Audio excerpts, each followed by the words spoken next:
সংখ্যাপতির 0 থেকে 9 পর্যন্ত 0 1 2 3 4 5 6 7 8 9 সংখ্যাপতিকে আমাদের টোটাল হচ্ছে 10টি। কয়টি? 10টি।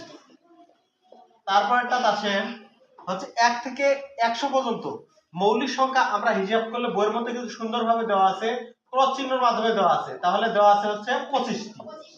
ঠিক আছে, আমরা কিন্তু দেখা মাত্র কিন্তু চিনতে পারবো যে এটা হচ্ছে আমাদের মৌলিক সংখ্যা। তারপরে দেখেন 1 থেকে 50 পর্যন্ত যোগ করলে আমরা কত পাবো? 1 থেকে 50 পর্যন্ত আমাদের সর্বোচ্চ সংখ্যা কত আছে? 50। 50 এর অর্ধেক যদি আমরা করি তাহলে কত হয়? 25। তাহলে আমরা দুইটা 25 যদি আমরা লিখে দেই তাহলে আমাদের আর 1 2 এইভাবে যোগ করতে হবে না। 25 আর 25, 50 কে দুই মানে ভাগ করলাম একবার, 25 পাইলাম। তাহলে দুইবার যদি করি তাহলে আমরা কত পাই? 25 25। তাহলে